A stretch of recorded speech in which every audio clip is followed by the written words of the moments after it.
All right, hey everybody, welcome back to episode 2 of None of This Matters. And I know our last episode we said that we were going to break down the name of the podcast, None of This Matters, and where it stemmed from. But before we do that, and before we begin, I would like to thank our sponsors, which we still don't have any, but shout out to Miller Lite. Yep. Which you will continue to get credit for sponsoring this podcast when you really don't, and you really don't have to. But we want you. Anyway, get him, Rocky. Yeah. So why none of this matters, and I'll go ahead and let you break that down. Yeah. So why none of this matters? We kind of came up with the name a couple months ago, and a lot of the genesis started from, or it kind of began for me like 3 months ago. I kind of did like a self-evaluation of my life and try to figure out what's going on. And I spent the better part of my 20s trying to figure out, I'm 29 at the time, or right now, and I spent the better part of my 20s worrying about having nice things and kind of like, I have a nice truck and a nice house and like nice things within the home and things like that. And I spent a lot of time focused on monetary gain. And up until recently, I kind of had I had a heartbreak earlier this year, and I kind of did like a real big self-eval, kind of like a report card for myself. And it turns out that I had spent a decade worrying about things that honestly don't freaking matter, you know? And for me, and I have an ex-baby mama, I have 2 babies, I have an ex-fiance, like every relationship that I've been in, literally since in my adult life, has been a failure, you know? And I have a divorce in my past. I have Me too. yeah, I have a divorce in my past. I have an engagement that fell through, and it's definitely scarred me from then until now. And so not only am I jaded a little bit, but I'm also trying to like work through that. But in the same breath, it made me realize that I had like all of my focus was primarily on monetary gain, providing for them, providing the best life that I could for them. Rather than the relationship that I'm actually building with them. And I think that's why a lot of those have dissolved, you know, and kind of looking back, I had to do like a little like self-assessment and figure out where I was going wrong. And a lot of that I think comes from me just putting more effort into my job, into my career, into my personal life, my social life, things like that, rather than actually sitting down and getting to know the people that I have promised my life to, you know, and that were deserving of it. So, none of none of this matters, kind of, at least for me, kind of boils back down to that realistically life is too short, too simple, and the people in it are too important to let go and not know exactly what they mean to you. And I feel like now I'm making an honest effort to show them that they do, and less focus on my career and monetary gain within my personal life. Devin? I'm trying to get that paper. Trying to get that money. That guap. No, man. Yo, fuck you. No, man.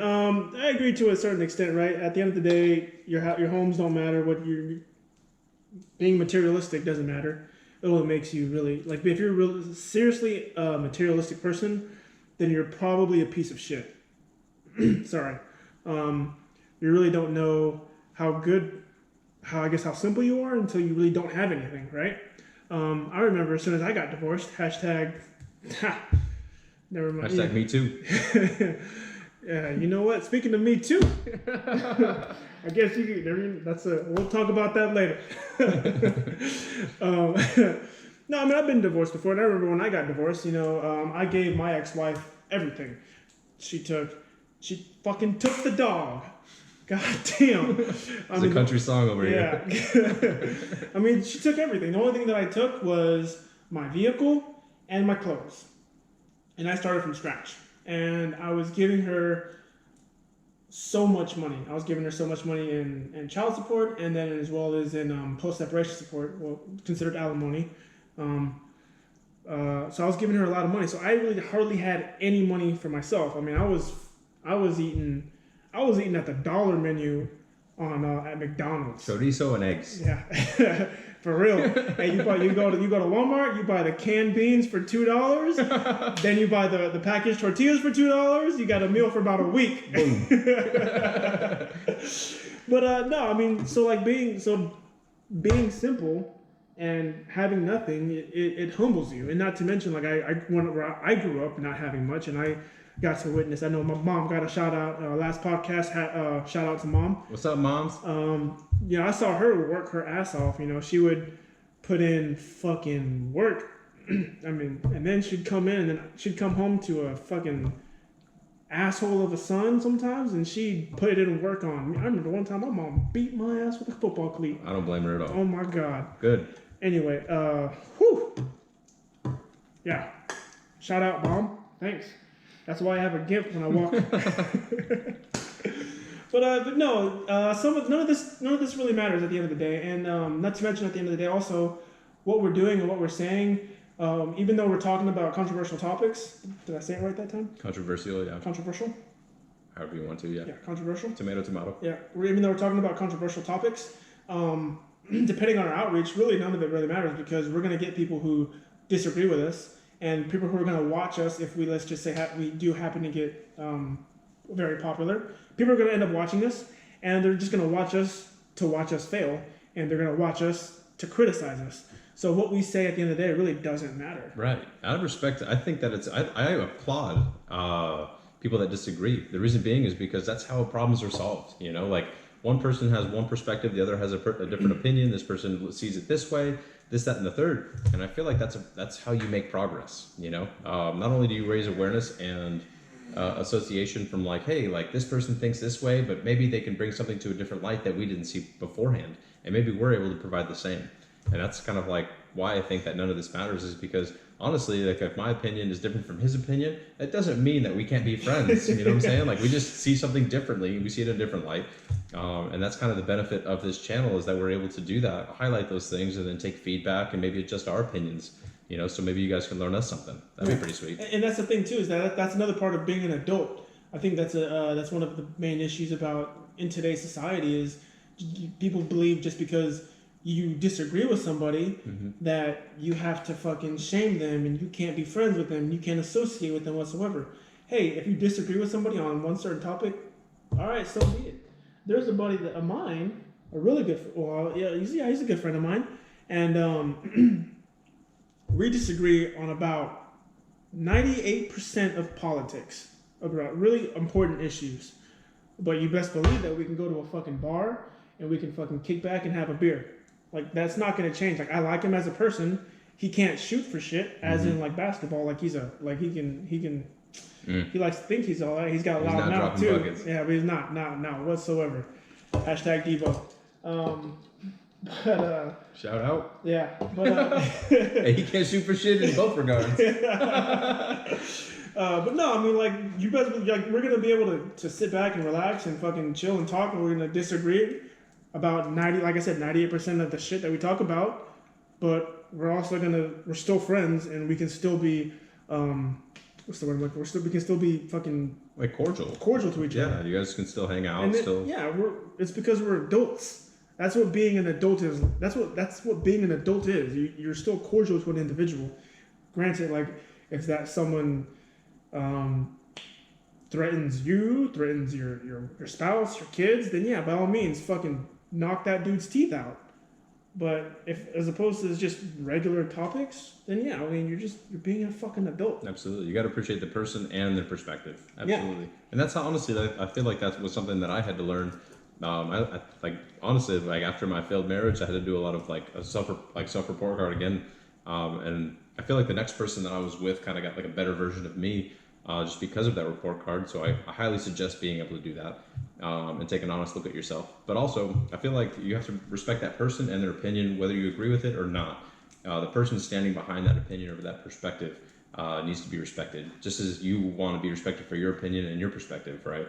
So a lot of this doesn't matter, and if you disagree, it doesn't matter. You have to be able to voice your opinions. We'll respect it. We'll respect the person behind it, and we ask you guys to do the same. Yeah, at the end of the day, I'm very open-minded. So if you sit there and have a conversation with me and try to legitimately change my mind, and we go about it the correct way, and we have an actual conversation, then okay, cool. If you end up identifying more cons than pros to me, then I can identify more pros on my side, on my point of view. Then more than likely, I'm going to change my point of view, and I'm going to end up agreeing with you. Mm-hmm. But if you can't, and if I end up giving you my side of the argument, and you get upset, or you act like a child, then you're just gonna essentially what you do is you destroy that entire conversation, and we go nowhere. At the end of the day, we're trying to better ourselves. We're trying to better everyone else. You do that by, like you said, two people have two people have a disagreement. They talk. They have a conversation about it, and then they move on. It's that simple. And speaking of awareness, like, what do you think are like the appropriate ways to raise that awareness? Well, I think it's kind of spread that perspective across I think it's in the actual word awareness, right? So when you bring awareness to somebody, you make them aware of a certain situation. So for instance, I believe the NFL for week 1 they're having players. They're having players protest or they're not doing a protest. Well, they are doing some protests, but they're having their players give their side of let's say like police brutality or my goodness. Are they kind of doing like a standoff, or like they're like, hey, we're gonna halt practice for this because of this, I can't think of the word. Systemic racism. God, goodness gracious, I couldn't think of it for the life of me. For systemic racism, like some players, like before the actual week 1 kickoff, they're gonna have some players give their points of view of systemic racism and what they went through. That's fucking fantastic. That's literally bringing awareness. You're bringing somebody who's never experienced that before, and you're making them aware. Hey, this is what I went through. What you're doing is you're making that person empathize. You're not making that person sympathize. You're making that person empathize. And if we have empathy as opposed to sympathy, then we can essentially move on in society. And I think that's crucial. Empathy, not sympathy. So you bring awareness by making somebody aware of your situation. You're actually explaining it. I went through this. I did this. Now, for instance, like the NBA. Now, this is all in reference to the Jacob Blake shooting, which we'll go ahead and we'll talk about that in a little bit. We'll talk about that in a little bit. By the way, we're not racist. Let's get that out of the way. Yeah. All right. He's white. I'm brown. Under the same white roof. Made by the Thousand Party, made by brown hands. We're not racist. All right. Most of my, No, I think you hit the nail on the head with the empathy, man, and kind of like spreading that empathy around, because I've been pulled over a couple times in my past for like speeding and stuff like that, especially when I was younger, like obviously before I was in the military. Yeah, Rocky. That's Rocky. We got a sleeping Great Dane over there. But no, I've been pulled over a couple times, and I've had like police interactions throughout the years and things like that. But I've never had any kind of like crazy run-ins with them. And I didn't know that other people had, and it was just something that I had never experienced. Like, I feel like Arizona is kind of like the Canada of US, like a lot of people there are nice. They're good people. They don't really cause conflict or anything like that. And the police there, they're very like low key, man. So like when they pull you over, they're like surfer dudes, man. They're like, "What's up, bro?" And they like dap you up, and they're like, "Hey, man, you were going too fast in this slow lane, And you're like, "Oh man, I messed up," blah blah blah blah. And they're super cool with you, and they really don't mess with you too much, right? But you actually told me that story where you had like an interaction with when I was like, I think I was like 18 or 19 years old. I can't remember. And I was driving a white pickup truck in San Antonio, Texas. And in that area, if you drove a single cab, a white pickup truck, then that indicated that you were a worker, right? So I got pulled over, and immediately the cop started speaking Spanish. And I was like, "Hey, bro, I don't speak Spanish." No hablo español. Hey, I might be brown on the outside, but I'm pretty much white in the inside. But I was like, I don't know what you're saying. And he was like, "Let me see your papers." And I was just like, what? I'm in college, here you go. Yeah, I was like, what do you want? He was like, "Let me see your green card." And I was like, I can give you my driver's license. I don't know what you want. I mean, I'm here legally. My mom lives over there. Like, I'm from here. I don't speak Spanish. So, I mean, and then what made it even worse? Yeah, so, that's just crazy to me, man, because I had never experienced myself or any of my friends or anything like that. And I have like a mixed blend of friends. I had never experienced or heard them tell stories of any kind of racial profile, like in any regard, you know, like they had never like talked about those things. They never discussed those things. One, I'm not sure if those doors were ever opened to talk about. Those were things that we just never talked about, like in high school and stuff like that, or in college. And so kind of moving forward, I feel like that was kind of like my first like eye-opening experience. I knew things like that happened in the world, but I feel like they were so isolated and like on their own island, you know. So it was kind of like an eye-opening experience for me to hear somebody and meet somebody and like become friends with somebody that had actually experienced something like that. And so that's one way to spread awareness. Is one, like if you have those things, like people that not everybody that you know or that you meet has experienced those things. So if you have, like, I feel like that's kind of like they should be like a conduit that you're able to utilize in order to spread that awareness, you know, on a low key manner. Just like, hey man, like, you know, like this one time, if the conversation ever like steers that way, obviously like bring it up and then tell your story, man, because it's cool to hear from us. But it also spreads awareness to like, hey man, like not everything is beautiful and green and there's like flowers everywhere you walk. Like that was the perfect world that I lived in. For a long time, you know, and I was kind of, it took me a lot longer in my adult life to realize that there was stuff going on like that. And I was married to a Mexican, for about 6 years, and she had never experienced anything like that. They're like, feisty, aren't they? yeah, oh my God, spicy.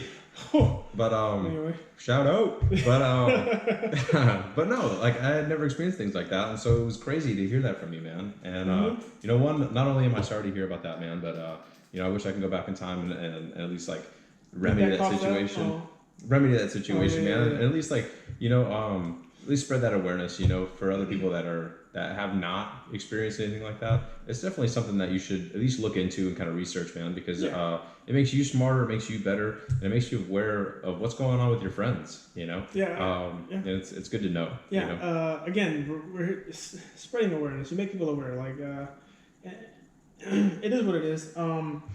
And for those of you that don't know, I'm pretty much I lean right on most issues. Yeah, and him too. And I've experienced that issue where I've been profiled, and you know I've had a police officer ask me for something that made no fucking sense, and to me was fucking foreign, and I had no idea why he was doing it.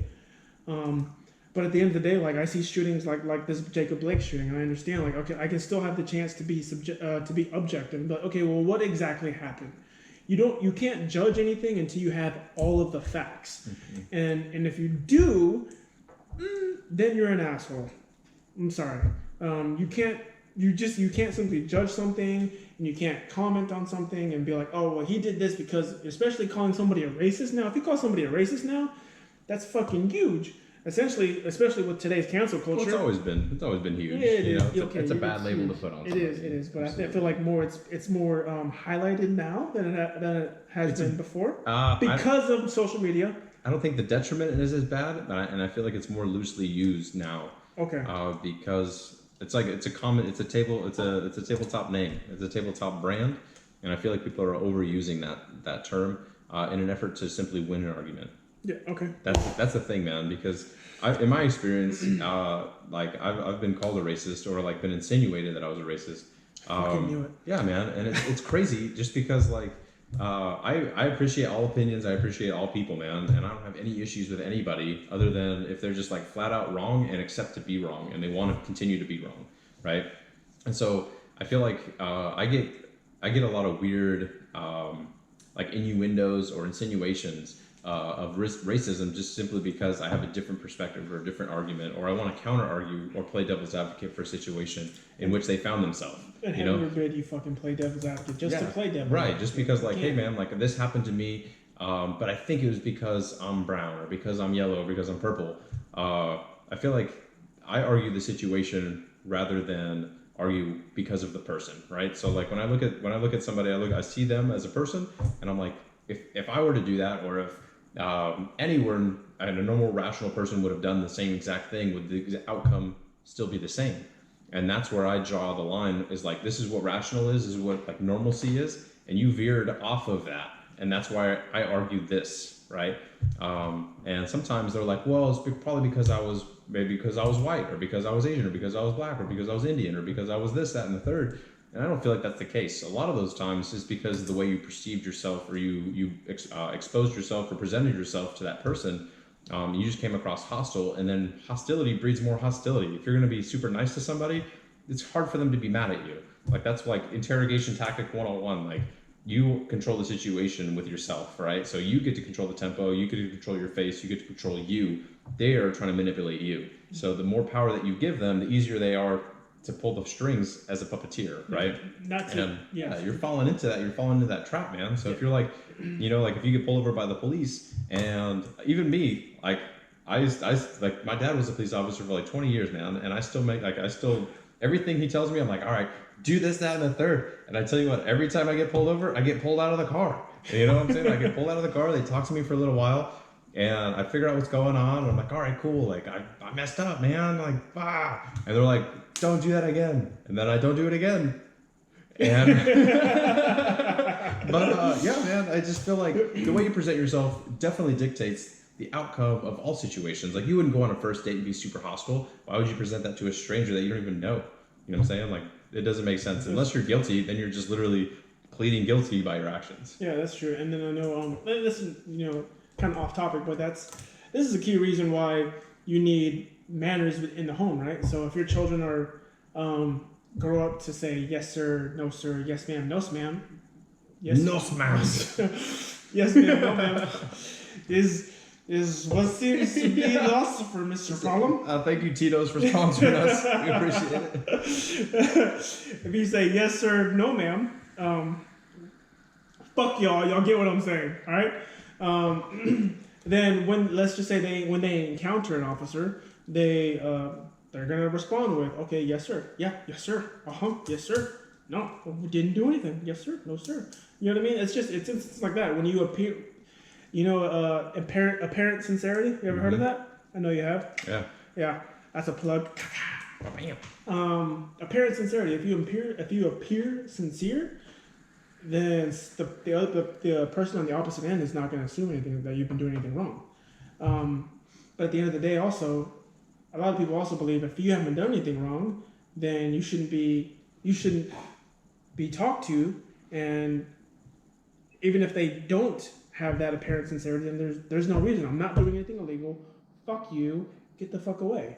Which technically, in a legal sense, I guess they're not wrong. But at the same time, like you said, hostility breeds hostility. And then not to mention, you can go ahead. Let's just say like family court, right? You know how they say every judge is unbiased? Wrong. Not even wrong. Close. Yeah. You don't know if that person fucking woke up on the wrong side of the bed this morning, right? I don't know about you, but if another person is holding a gun that's talking to me, that doesn't know I'm holding a gun, right? Yeah? Oh, sorry. That I'm not holding a gun, I'm going to appear as sincere as possible. I'm like, no, I didn't do anything wrong. I don't know what you're talking about. You have to do that. I don't know, man. What do you think about it? About just appearing sincere and then having just I guess general manners. Absolutely. Home training is important, man. I feel like if that isn't bred in the home, not necessarily the home, but like whether that person or that cop, they woke up on the wrong side of the bed. Let's just say they were in traffic for they didn't get their cup of coffee. They're grumpy. Yeah. They got chewed out by their sergeant or whoever their commanding officer is. Mm-hmm. Then now they're on patrol. And they're in a fucking shitty mood, which is not an excuse. Right. Do you play the game or you remain true to your character? Yeah, exactly. Is that what you're asking me? So I would say, I think that really depends on the person. You know, I feel like for me, I'm very much a chameleon. So if you put me in any situation you put me in, I can kind of read the room, figure out what's going on, and then adapt to that, right? And then try to change it into, if it's negative, I'll change it into a positive. If it's a positive, I'll just try to make it more positive, right? And I feel like for me, I know to play that game, right? So even if I'm having like a super crappy day and I'm running late and I just broke the law, I'm going 69 and a 45, and I'm like, man, I totally messed up, you know? I know that by me coming out of that car or talking to that officer, like he's a piece of crap, that it's literally only going to make it worse for me, right? Because they can stack charges, right? And I know that sometimes I get a little crazy. Like, I don't have much of a temper, but I know just to play the game, man. Honestly, like 5 to 15 minutes worth of humility and eating some humble pie before that dude comes to my car or before I show up to work grumpy. Like I know to eat that humble pie. I know to like relax, compose myself, and play the game, right? Because there's worse outcomes that can be had if you do not. And that's kind of like what that's always kept me, and that's always been a good rule of thumb for me, man. So typically now I leave early, and just backwards plan to get there on time, so I'm not speeding or I show up late. My boss is grumpy, but I definitely play the game, man, and that's like I become a chameleon in any environment that I'm in. I need to I figure out where the holes are, and I plug those holes, man. Yeah, and a lot of it's the human factor. Nobody really attributes the human factor in a situation, which I don't want to say is an excuse for something bad to happen, but it's definitely a factor, right? Like I said, some person just being just more agitated than normal, and then because he's more agitated, that caused him to make an individual step out of a car, which then forced that person who stepped out of the car to be more agitated, and then create more hostility, and then you have more of an issue. It's not an excuse, but it's definitely a factor. But what happens, I mean, I feel like you could apply the butterfly effect on this, right? And if I were to say, like, say I get pulled over at 6:15 in the morning headed to work, and you get pulled over at 7. If I'm an asshole at 7:15, that cop that's already in a grumpy-ass mood is going to be amped up for that 7 o'clock stop. You know what I'm saying? Yeah. So you're going to get the ass end of someone else's problem. Yeah. Because that person at the core is very much that, is a person.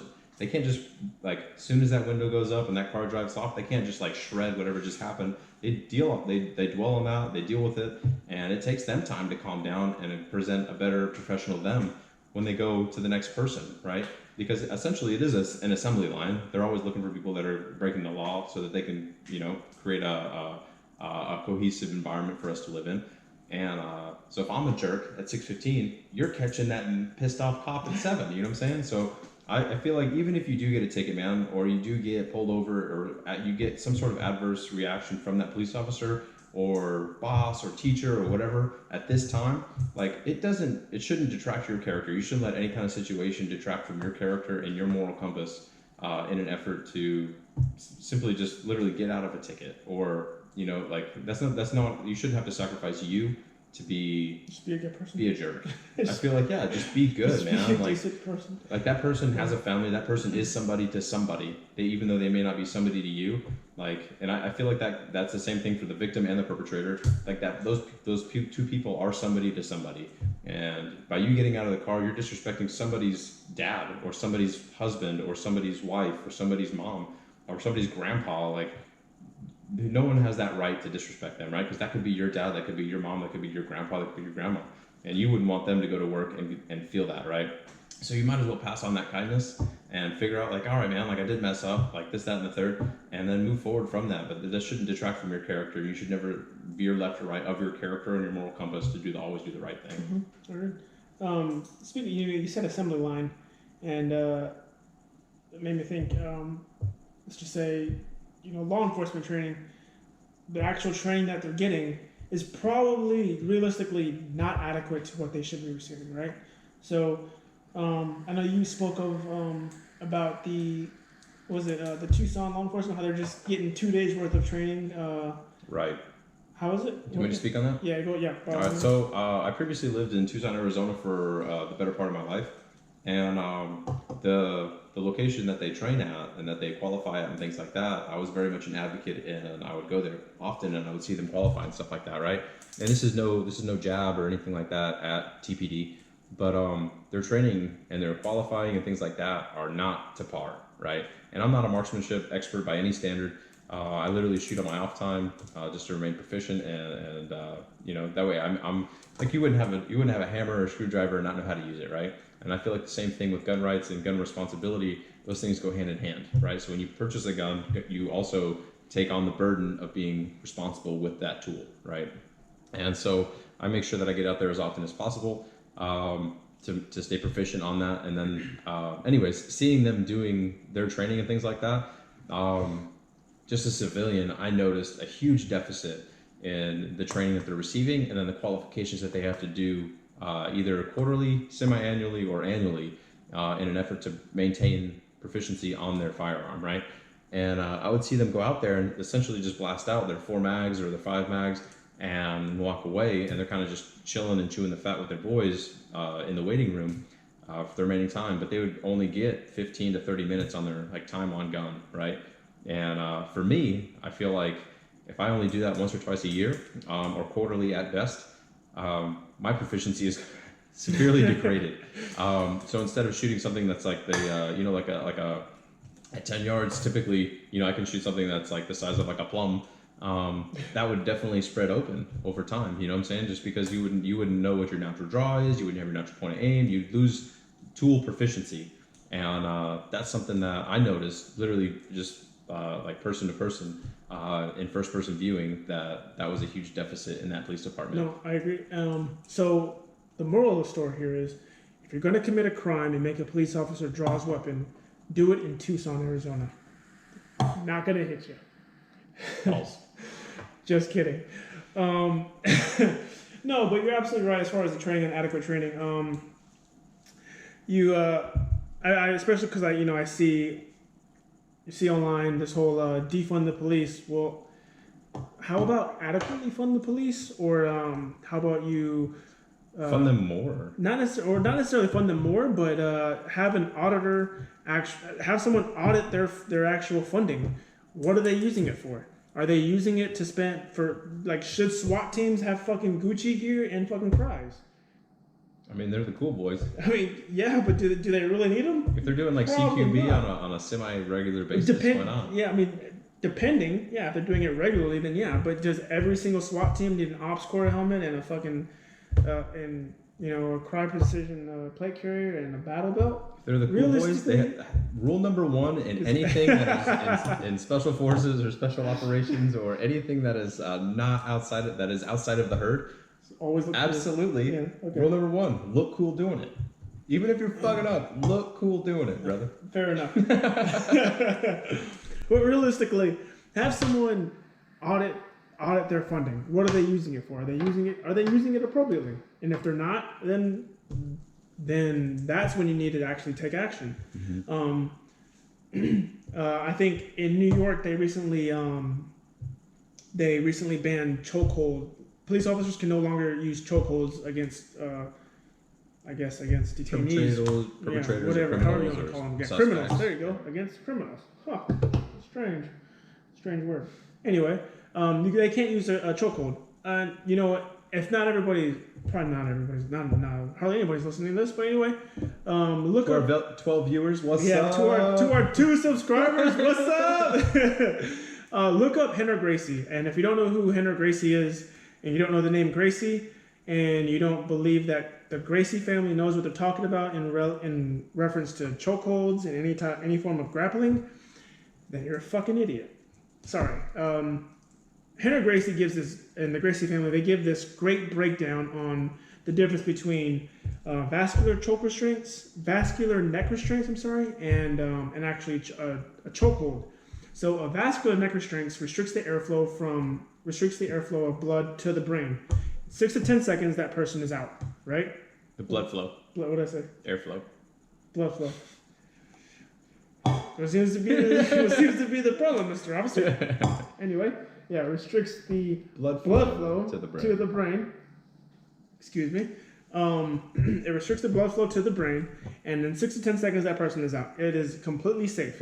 You don't hear or you don't see people dying consistently from a rear naked choke in different jiu-jitsu schools. That's not how it is. 6 to 10 seconds, the person's out. You flip that person over, you handcuff them. That person immediately regains consciousness. It's a completely safe. It's a completely safe tactic.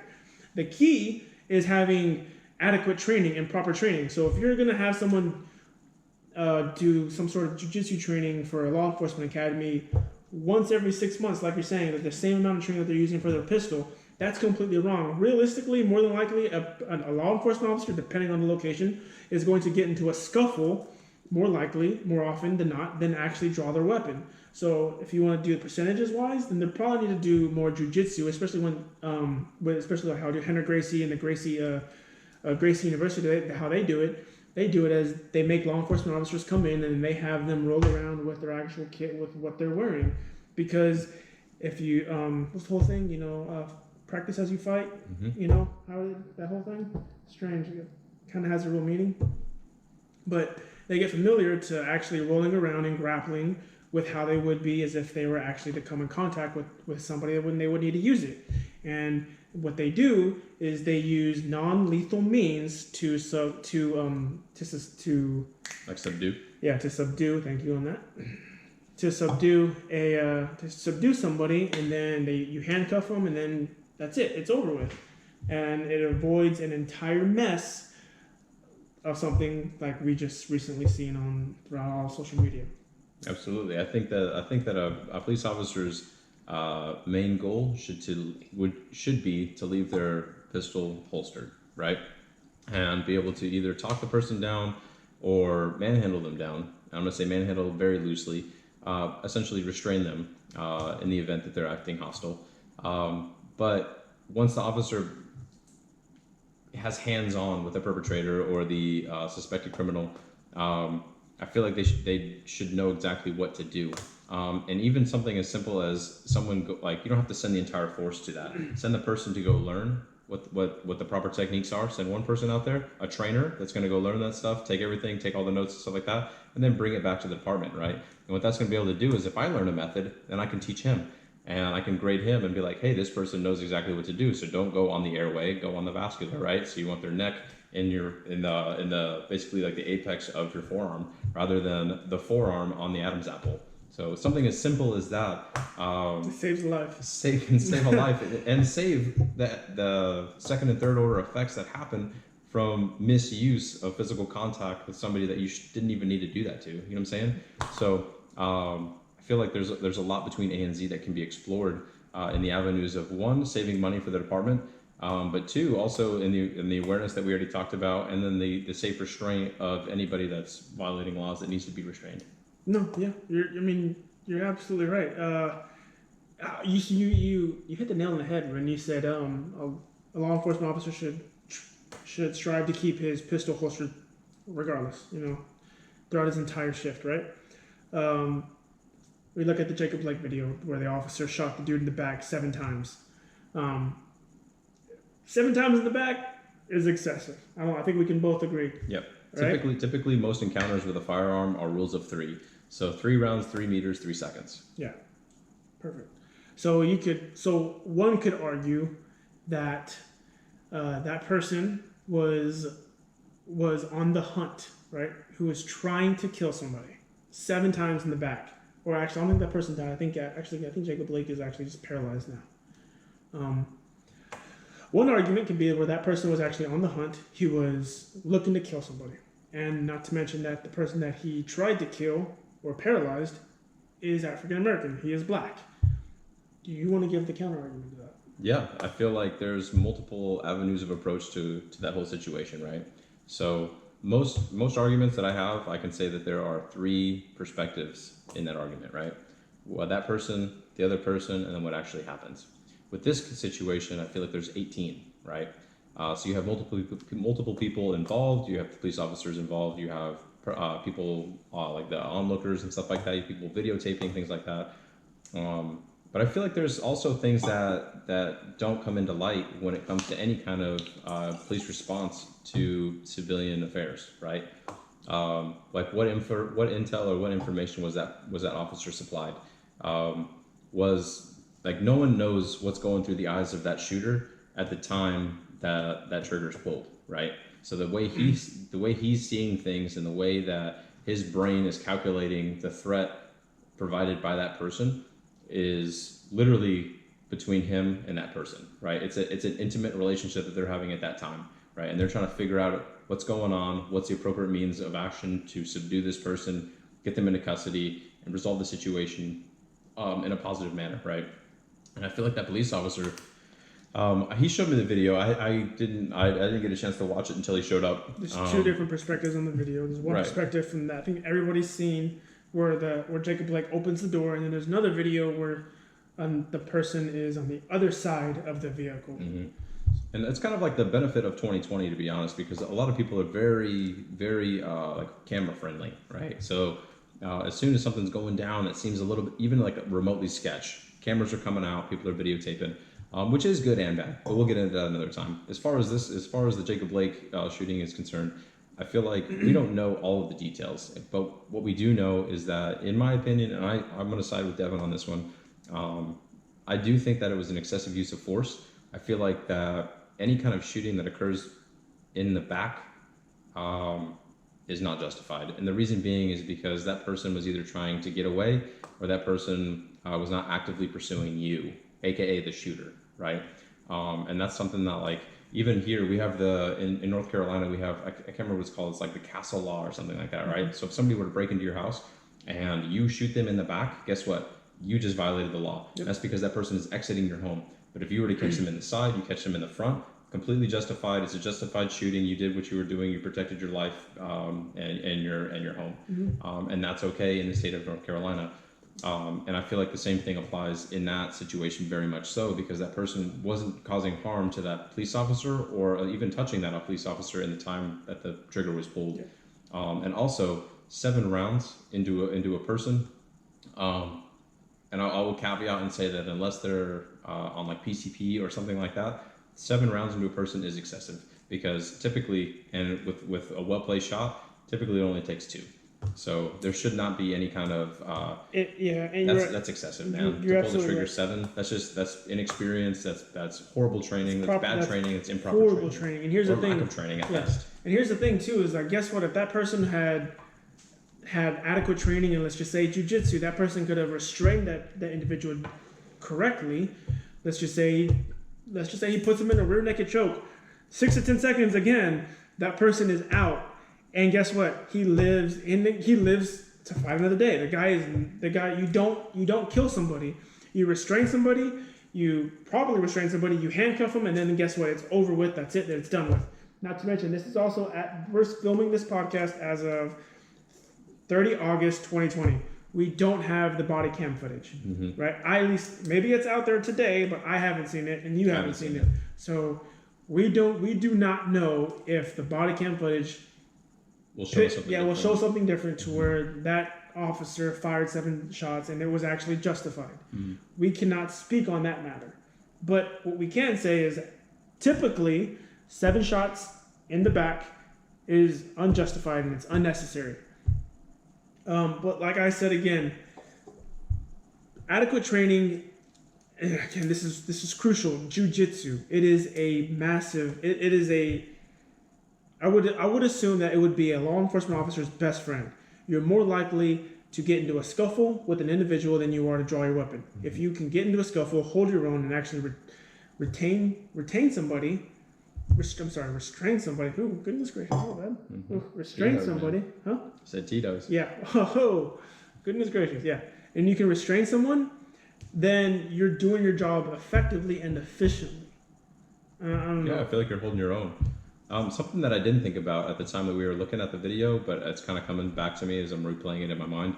Not only did that officer put that person, Jacob Blake's life in danger, but there was also other people within his field of fire, within his sectors of fire around the vehicle, that firing 7 rounds and accounting for every one of those rounds and ricochets of said rounds. I was going to say, I don't know if you know this. Affects the lives of other people. So the more rounds that leave that barrel, the more accountability that you have to take of your situation, right? So it's like if you're in if it's like 1v1 and I launch 30 rounds into randomness, now I have to count for not only that person, but 30 rounds as to where they went. And I have to know the exact home of each round. You know what I'm saying? And so when this dude's blasting away, and I hate to say blast away, if this dude is accurately firing 7 rounds or expertly firing 7 rounds into a suspected perpetrator that he wants to detain, he can only account for what he's hitting initially, because that person entering the vehicle, which he's less than 3 feet away, is pumping rounds into. He doesn't know where those rounds are going. The people that are moving around, that are uncontrolled by the other 2 officers that were on scene, he doesn't know where those people are moving to. He doesn't know where those rounds are going. So that's just improper training. and piss poor training at best. Absolutely right. And then, so to caveat, or I don't say caveat, to counter his argument about this whole, for the shooting in general, I've seen other arguments that, well, this person had a lengthy record, right? So he was charged with third-degree sexual assault, and as far as in Wisconsin, that constitutes as rape. So he raped somebody. Does that make it right? Does that make it justified? Absolutely not. But I remember I asked somebody specifically, if that individual raped your spouse or your children, would you put your hands on them? Yes. Okay, so what makes it okay for you to be judge, jury, and executioner, but not the police? It's still the same thing, regardless. Do I agree with it? Kind of, right? If someone put their hands on my children, yes, 100%. 1,000% without a blinking eye, that person will suffer consequences, just to make it safe, just to make it appropriate for right now. But it's still the same thing. That doesn't make it right for me. I'm still going to go to jail. I'm still going to go to prison for the rest of my life. Does that make it right? Absolutely not. It's still the exact same thing. I don't know. What is your on that? Yeah. I feel like if I don't know. I feel like it hits home differently. And I had this issue with one of my family members that went to prison, and they wanted me to essentially write a letter to the judge, talking about PTSD and things like that, things that I'm semi-familiar with, in an effort to lessen their sentence. And I had to take a step back for a while and kind of figure out, is this course of action best for me? Is it best for them? Is it best for the people that were involved in that situation? And my final answer was no, it's not. And so, because if that person had done something like that to another family, would that family be justified writing a letter and saying that this person should receive a lesser sentence because it was retaliation for A, B, and C? Absolutely not. I would think that person needs to be served just because I know that person, or just because I am involved or related to that person, or I know that person, doesn't make their actions any less justified or less justified than somebody that I don't. You know what I'm saying? Mm-hmm. Because then you would be a hypocrite, man. And I feel like you have to. This kind of boils back down to the none of this matters, man. You have to be very true to yourself. You have to be true to your character. You have to be true to your moral compass. Because in the end, you can only control you. Yeah. And I feel like that's something that you have to explore within you, and you have to you won't actually know what you're going to do in that situation until that situation presents itself. But it's good practice to figure out who you are, what you're capable of, and then knowing the restraint that it takes you to not execute some of the things that you think you would, should the opportunity present itself. You know, and that's same with that goes with anything, man. Relationships, cheating. That goes with cheating at pool, cheating at games. You know what I'm saying? Like that literally, it involves. That's just an ongoing thing that you have to deal with your entire life, man. Is the difference between wrong and right? Yeah, your intestinal fortitude to always try to do the right thing. At the end of the day, it's still wrong. You're still going to be held accountable. That concludes this episode of None of This Matters. This concludes episode 2. Again, this episode was brought to you by Miller Lite, and Tito's Vodka. Good triple or quadruple of Tito's Vodka. We appreciate you guys watching, and until next time. Yep. Bye everybody.